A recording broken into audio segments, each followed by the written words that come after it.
برادران ملت اسلامی، السلام علیکم ورحمۃ اللہ وبرکاتہ۔ الحمدللہ وکفا وسلام علی حبیبہ المصطفیٰ، اما بعد فاعوذ باللہ من الشیطان الرجیم، بسم اللہ الرحمن الرحیم۔ وَأَمَّا بِنِعْمَةِ رَبِّكَ فَحَدِّثْ، صدق اللہ مولانا العظیم۔ بارگاہ رسالت معاب صلی اللہ علیہ وسلم میں درود پاک کا ہدیہ پیش کریں۔ اللہم صلی علی سیدنا محمد معدن الجود والکرم وآلہ واصحابہ الکرام وابنہ الکریم وبارک وسلم صلاة دائمة سرمدا ابدا۔ عزیزان گرامی وقار، ہم ویسے یہاں پر جمعہ کی نماز کے لیے حاضر ہیں اور اللہ کا یہ مقدس گھر ہے۔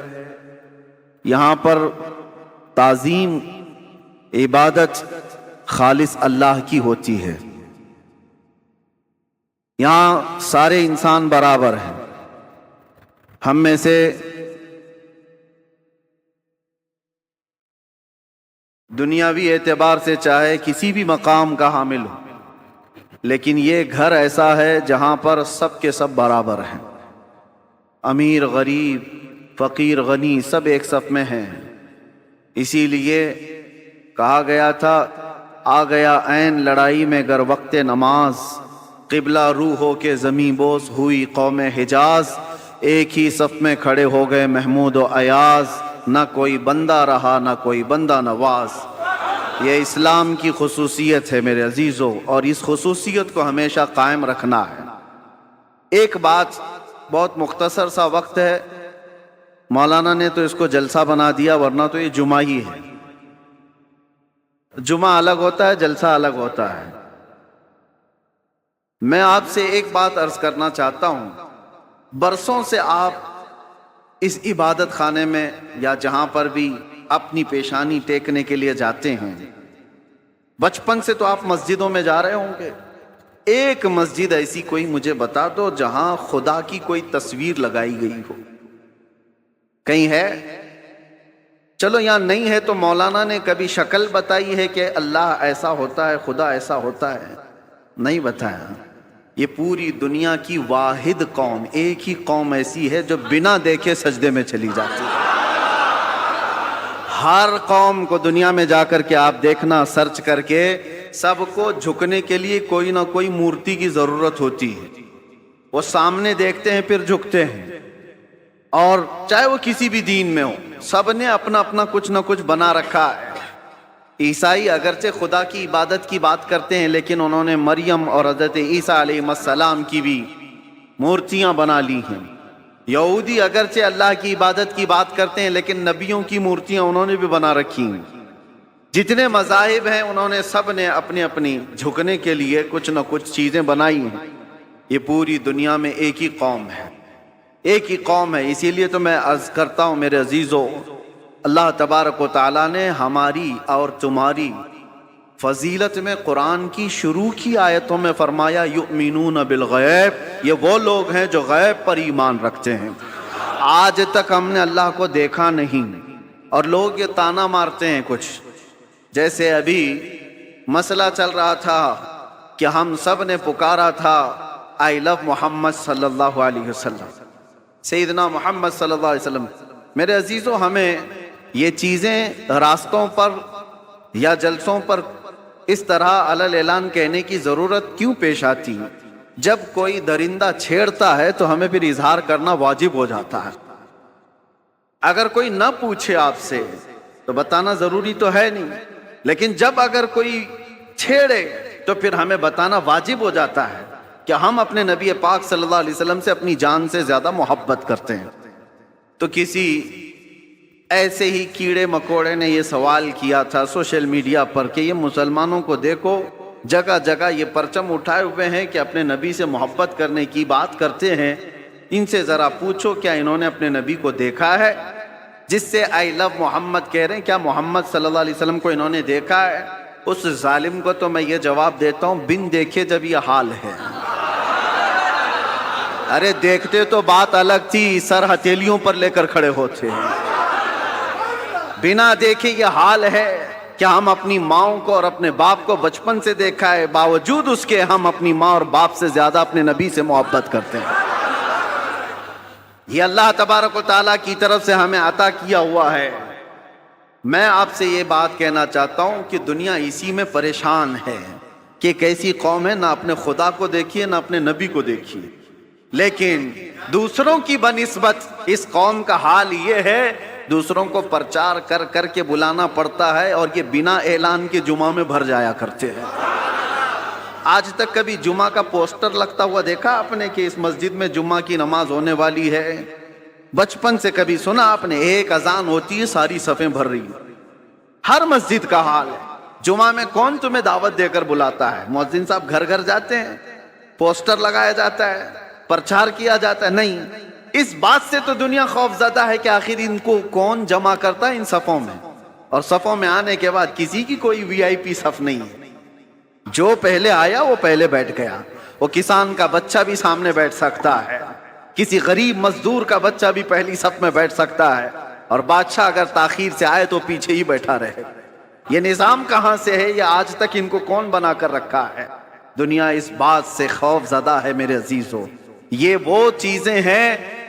جارج برنارڈ شاہ ایک بہت بڑا مورخ ہے انگریز، اور اس نے یہ لکھا ہے کہ بہت سارے دنیا میں ریولیوشن آئے، دنیا میں بہت سارے انقلاب آئے، بڑی بڑی شخصیتیں آئیں، جیسے مارکس کا، لینن کا، اور بھی کئی ایسے بڑے بڑے شخصیات آئی، انہوں نے دنیا کے نظام کو بدلنے کی کوششیں کی، لیکن ان کا انقلاب، ان کا ریولیوشن 100 سال سے زیادہ تک نہیں چلا۔ ان کے اپنے شاگرد جب تک تھے تب تک ان کے انقلاب میں دم تھا۔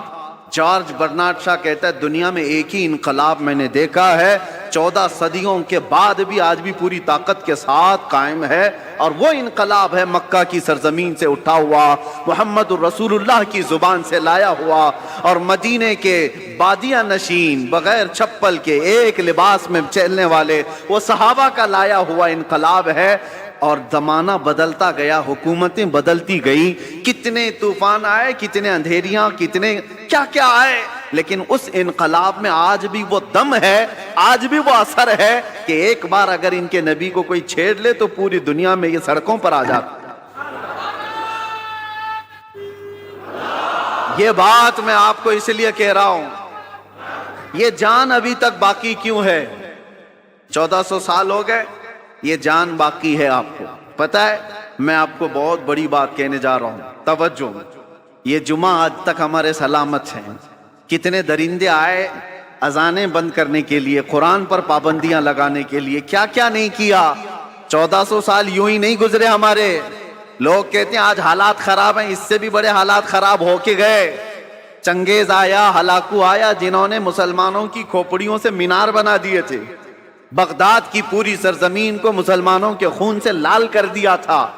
اس وقت جب اسلام نہیں رکا تو آج کے نشیڑیوں سے کیا اسلام رکے گا؟ کچھ نہیں ہونے والا ہے، لیکن حالات آئے اور گئے۔ لیکن آج تک یہ جو جان باقی ہے، کون تمہیں جمع کرتا ہے آج؟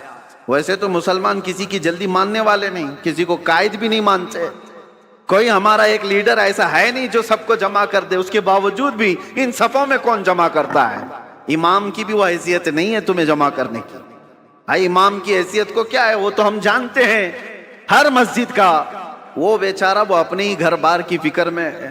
لوگ اس کو خالی جمعہ اور امامت کے طور پر دیکھتے ہیں، باقی جمع کرنے کی طاقت یہ پوری وہ نہ امام کی ہے نہ مؤذن کی ہے، اور بڑے نیتا کی بھی نہیں۔ جب ان کا کوئی بڑا نیتا نہیں، کوئی بڑا قائد نہیں، تو یہ لاکھوں کی تعداد میں صفوں میں ان کو ہر جمعہ کون جمع کرتا ہے؟ اور صرف یہاں نہیں، پوری دنیا میں کون جمع کرتا ہے؟ یہ رمق، یہ دمک آج تک ان کے چہروں پر باقی کیوں ہے؟ آج پوری دنیا تمہیں آتنکواد کا ایک لیبل لگانے کے لیے کیا کیا نہیں حربے استعمال کیے، پوری میڈیا کا استعمال کیا۔ داڑھی دکھے تو لوگ کہیں ٹیررسٹ ہے، ٹوپی دکھے تو لوگ کہیں ٹیررسٹ ہے۔ سب پروپیگنڈے کے باوجود نہ ٹوپی اتری نہ داڑھی اتری۔ آج بھی ہے یا نہیں ہے؟ اس لیے میں بتانا یہ چاہتا ہوں کہ یہ رمق، یہ دمک، یہ جان آج تک باقی کیوں ہے؟ اس لیے کہ ہمارا رسول زندہ ہے تو دین بھی زندہ ہے۔ رسول زندہ ہے اور زندہ رسول کا دین قیامت تک زندہ رہنے والا ہے. ہمارے اندر جو زندگی باقی ہے نا، یہ جو رمق دمک ہے، یہ جو کچھ بھی چمک دمک ہے، صرف اس لیے کہ وہ جو نہ تھے تو کچھ نہ تھا، وہ جو نہ ہو تو کچھ نہ ہو. جان ہے وہ جہان کی، اور جان ہے تو جہان ہے. وہ ہیں آج بھی ہمارے درمیان، اسی لیے اللہ کے بڑے عذابات نہیں آتے. قرآن میں اللہ نے فرمایا وَمَا كَانَ اللَّهُ لِيُعَذِّبَهُمْ وَأَنْتَ فِيهِمْ. اللہ اس قوم پر ویسا عذاب نازل نہیں کرے گا جیسے پچھلی امتوں پر کرتا تھا، اس لیے کہ ان کے بیچ میں میرا محبوب آرام فرما ہے. اب جو بات میں کہنے جا رہا تھا وہ یہ، آپ ان مسجدوں میں آئے، کبھی خدا کی تصویر نہیں دیکھی، کبھی خدا کا کوئی چہرہ، کوئی اس کا آکار نہیں دیکھا اور نہ ہی سنا ہے، اور ہم بنا بھی نہیں سکتے. جو آنکھوں میں آ گیا وہ خدا نہیں ہو سکتا. بات سمجھ کے چلو، جو نظروں میں آ گیا وہ خدا نہیں ہو سکتا. خدا کسی چیز میں سما نہیں سکتا، وہ محیط نہیں ہے. اب دوسری بات، یہاں تک تمہاری زندگی باقی ہے. دوسری ایک بات، جب بھی آپ مسجدوں میں جاتے ہیں، امام صاحب سے کیا قرات سنتے ہیں؟ فجر میں، مغرب میں، عشاء میں تو بلند آواز سے قرات ہوتی ہے، سن تو لیتے ہوں، جمعہ میں بھی ہوتی ہے. جب بھی آپ آتے ہیں رکعت باندھنے کے بعد امام جو ہے پہلے کیا پڑھتا ہے؟ الحمدللہ ہی پڑھتا ہے نا، سورہ فاتحہ ہی پڑھتا ہے، الحمدللہ رب العالمین. سب خاموشی سے سنتے، سالوں سے سنتے آ رہے ہیں، سالوں سے. تو کبھی آج تک ایک مقتدی جو امام کے پائجامے کے پیچھے تو لگا رہتا ہے، امام کی ناڑی کہاں بندھی ہے وہ تو دیکھتا رہتا ہے، امام کہاں جا رہا ہے کہاں نہیں یہ تو دیکھتا رہتا ہے، ایک بار بھی کوئی مقتدی آ کر کے نہیں کہا کہ یہ بہت پرانی ہو گئی سورہ، کوئی نہیں تو پڑھو؟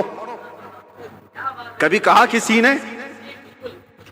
بلکہ حالت یہ ہے کوئی نہیں کہتا امام سے کہ کیا مولانا ہر دن تو سورہ فاتحہ پڑھتے ہی ہو، ہر دن سورہ فاتحہ پڑھتے ہو.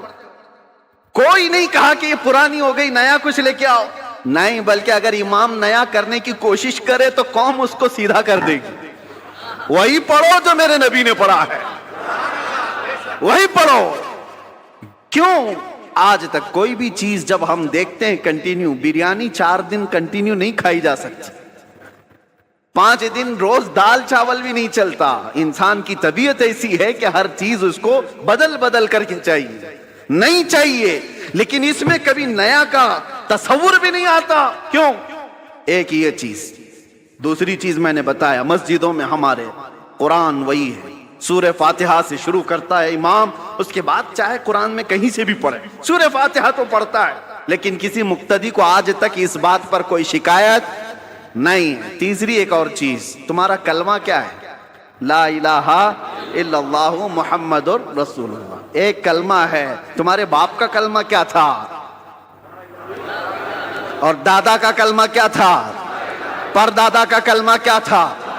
صدیوں سے ایک ہی کلمہ چل رہا ہے، ایک ہی کلمہ ہے، لا الہ الا اللہ محمد رسول اللہ. یہ کلمہ کبھی آپ نے اپنے ابا سے بھی نہیں پوچھا، مولانا سے بھی نہیں پوچھا، بہت سال ہو گئے کوئی نیا کلمہ تو لاتے ہیں، تھپڑ لگے گا کہ نیا نہیں، اس میں یہی پرانا ہے. بلکہ حالت یہ ہے دوسرا کوئی ڈائلاگ ہو، کوئی گانا ہو، کوئی بھی چیز ہو، 4 مہینے 6 مہینے چل سکتی ہے، سال بھر 2 سال، اس کے بعد وہ سننے کو دل نہیں کرتا.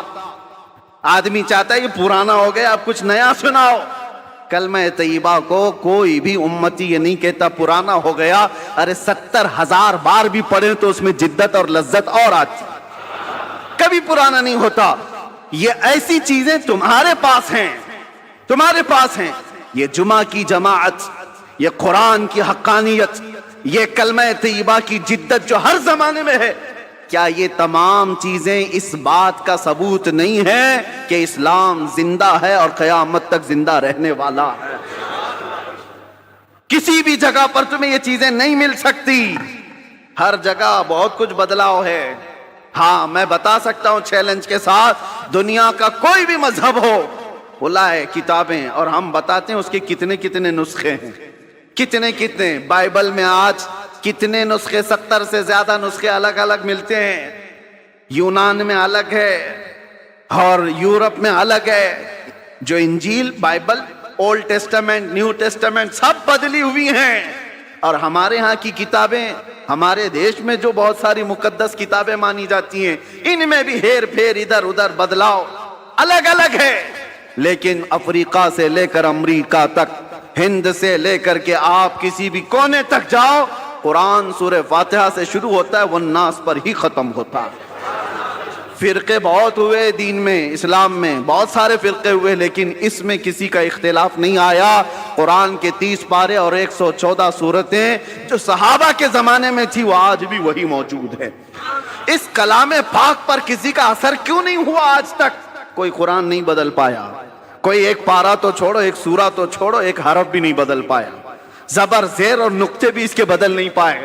1400 سال سے ایک کتاب چلی آ رہی ہے، اس کتاب کو کوئی نہیں بدل پایا. اے مسلمانوں، میں تمہیں یہ فخر والی باتیں بتا رہا ہوں، اس سے بڑھ کر کے دولت جاؤ ڈھونڈ کر کے نکالو، کسی کے پاس نہیں مل سکتی.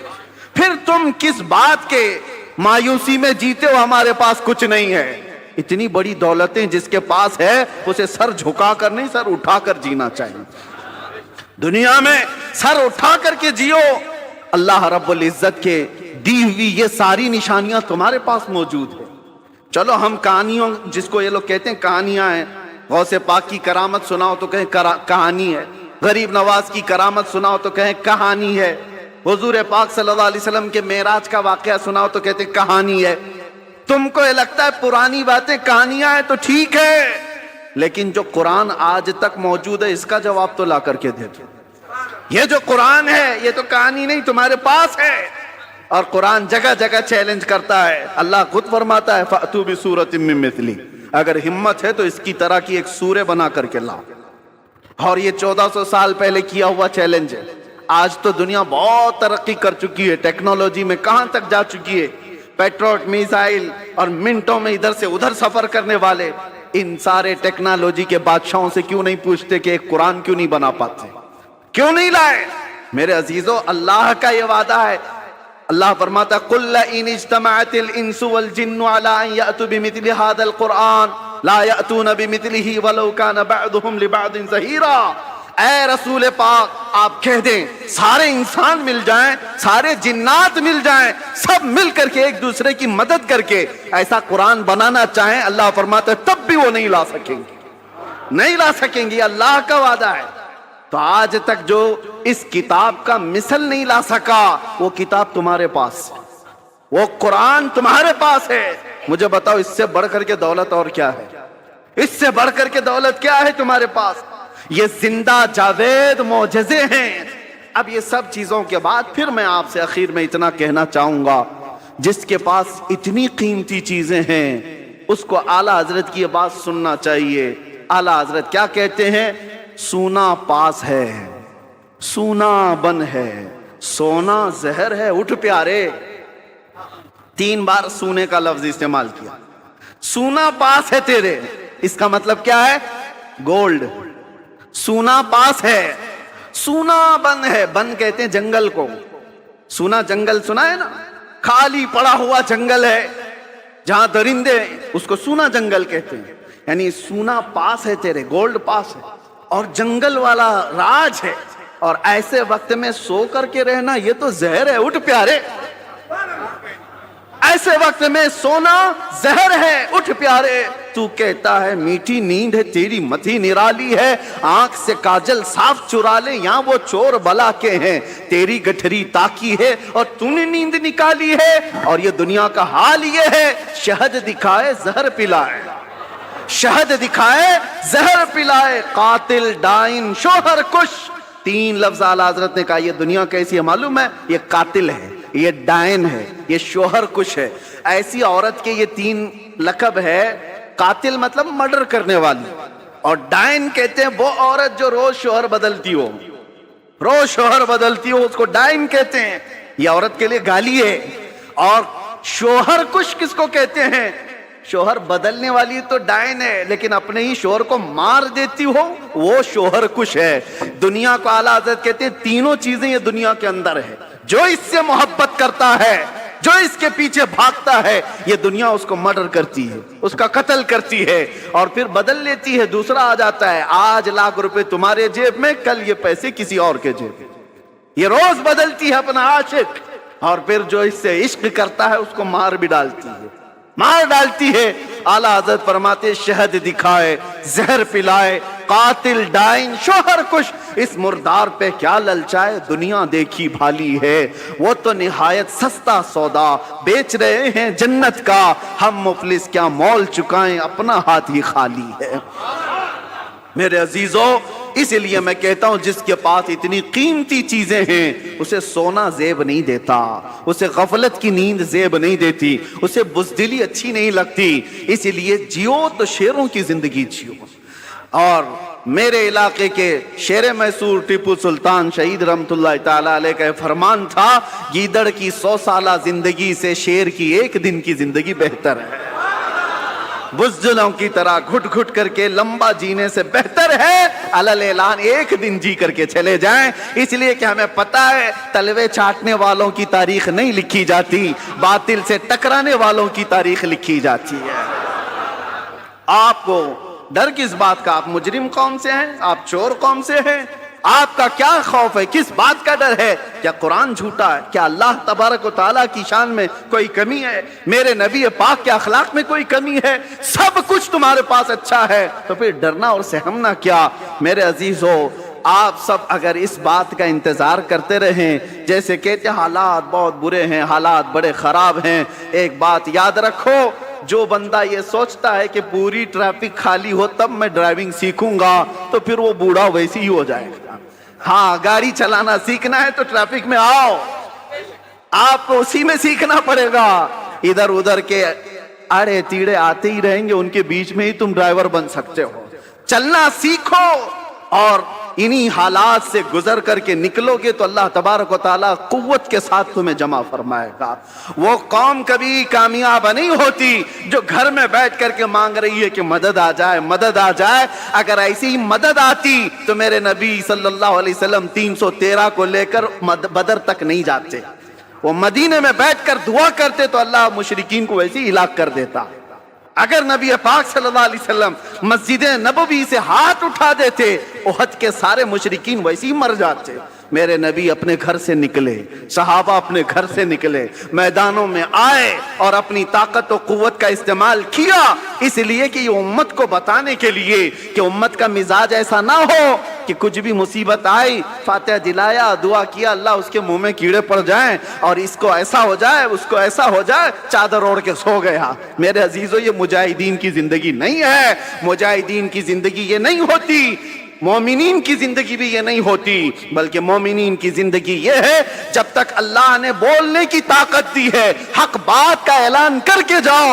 اگر امام حسین رضی اللہ تعالیٰ عنہ کے ماننے والے ہو تو کبھی دل پر ہاتھ رکھ کر کے سوچو، ایک بار صرف اگر امام حسین سمجھوتا کر لیتے تو ان کا پورا خاندان بچ گیا ہوتا۔ ان کا خاندان بچنا کیا، مدینے کی گورنری مل جاتی، بہت بڑی وزارت مل جاتی، لیکن حسین اعظم کا مزاج یہ تھا، نہیں، جب کفر و شرک یا فسق و فجور چھا رہا ہو اس وقت سمجھوتے نہیں کیے جاتے، اس وقت میدان میں نکل کر حق بات کا اعلان کیا جاتا ہے، چاہے گردن بھی چلی جائے۔ حسین کا یہ مزاج ہے، ہم یہی اعلان کرنا چاہتے ہیں، اگر گردن چلی بھی جاتی ہے ہمیں اس کی پرواہ نہیں ہے، کیونکہ ہم پروانے ہیں اور شمع کے اطراف مٹنا ہی پروانے کا کام ہے، شمع کے ارد گرد مٹ جانا ہی پروانے کا کام ہے، اور ختم ہونے سے کسی کے اسلام ختم نہیں ہوتا، اسلام زندہ ہوتا ہے ہر کربلا کے بعد، اسلام زندہ ہوتا ہے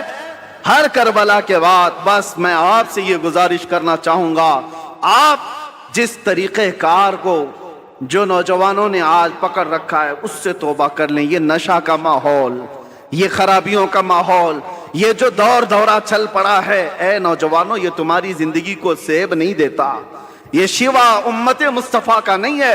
قرآن میں جس امت کو اللہ نے خیر امت کہا ہے، سب سے بہترین امت، کیا وہ بہترین امت آج نشہ کے اڈوں پر بیٹھ سکتی ہے؟ کیا وہ بہترین امت تاش کے پتوں پہ اپنی زندگی گزارے؟ کیا وہ بہترین امت رات بھر یہ سارے سوشل میڈیا پر اپنا وقت برباد کرے؟ یہ خیر امت کا لقب اللہ نے تمہیں قرآن میں عطا کیا، اس کا پاس و لحاظ تو رکھو۔ اور تمہیں اللہ تعالیٰ نے اتنا محفوظ رکھا، اتنا محفوظ رکھا، قسم رب ذوالجلال کی میں آپ کو بتاؤں، ابھی بھی ہم جمعہ پڑھیں گے، آپ کی پیشانیاں سجدے میں جاتی، سب کی پیشانیاں سجدے میں جاری۔ ایک بات کا خیال رکھنا، انسان کو زندگی میں سب سے زیادہ ضرورت کس چیز کی ہے؟ وہ رزق کی ہے، کھانے کی ہے۔ کھانا کھائے بغیر انسان زندہ نہیں رہتا۔ مال نہ ہو، کپڑے نہ ہو تو بھی جی لے گا، گھر نہ ہو تو بھی جی لے گا، کھانے کے بغیر نہیں رہ سکتا۔ کھانا تو اس کے لیے، یہ تو پیٹرول ہے، بغیر اس کے انجن چلے کیسے؟ لیکن آپ نے کبھی محسوس کیا، بکری کو بھی کھاتے ہوئے دیکھا آپ نے، بیل کو بھی کھاتے ہوئے دیکھا، بھینس کو بھی کھاتے دیکھا، اونٹ کو بھی دیکھا ہوگا، جس کو بھی دیکھا ہوگا۔ جانوروں میں اکثر و بیشتر، اکثر، حتیٰ کہ شیر کو ہی لے لو، وہ جب بھی کھاتے ہیں تو چاٹ کے کھاتے ہیں زمین پر۔ کھانا کچھ بھی ڈالو آپ، چارہ، بکری سر جھکا کر کھائے گی، بیل سر جھکا کر کھائے گا، بھینس سر جھکا کر کھائے گی۔ لیکن قربان جاؤ رب تبارک و تعالیٰ کی اس عطا پر کہ اللہ نے تمہارا سر رزق کے سامنے بھی جھکنے نہیں دیا۔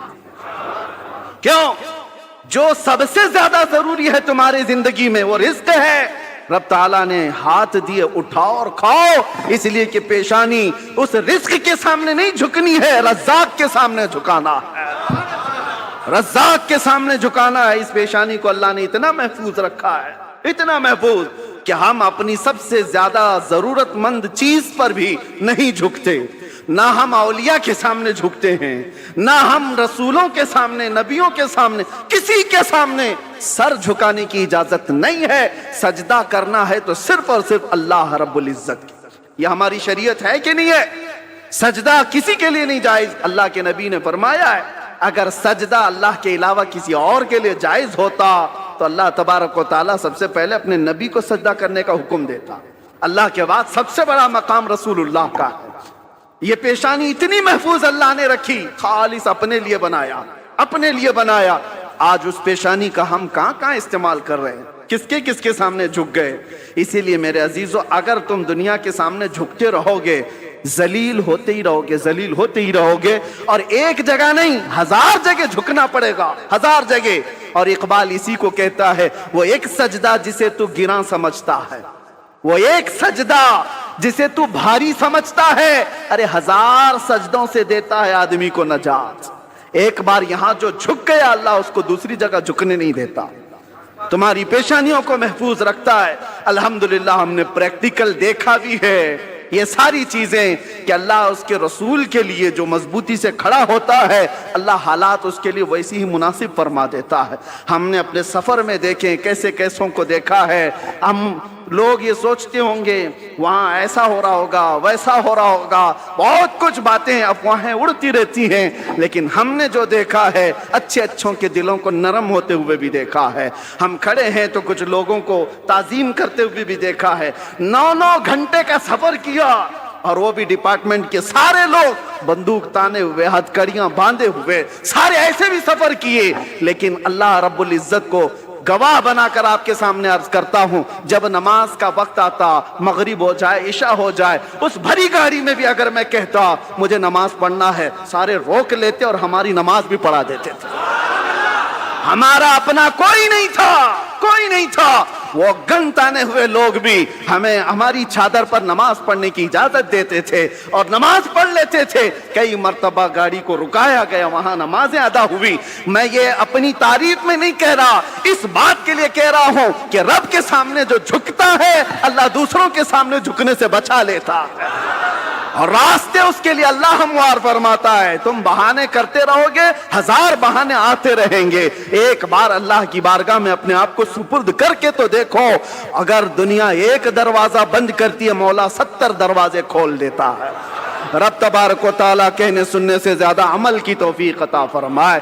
ویسے یہ جلسہ نہیں تھا، یہ جمعہ ہے، لیکن بہرحال آپ کا جوش جمعہ کو بھی جلسہ بنا ہی دیتا ہے۔ بہرحال اللہ تبارک و تعالیٰ میرج کی سنیت کو ہمیشہ شاد و آباد رکھے، اولیاء کاملین کے غلاموں کو اللہ تعالیٰ خوشحال رکھے، اور ہر گھر کی سنیت اور یہاں کے عقیدہ اہل سنت کو اللہ محفوظ رکھے، قیامت تک تمہاری نسلوں میں مولا عاشقان مصطفیٰ پیدا فرمائے، ہماری اولاد کو، ہمارے خاندانوں کو اللہ بد عقیدہ اور گمراہ ہونے سے محفوظ فرمائے۔ وآخر دعوانا ان الحمد للہ رب العالمین۔ لبیک یا رسول اللہ۔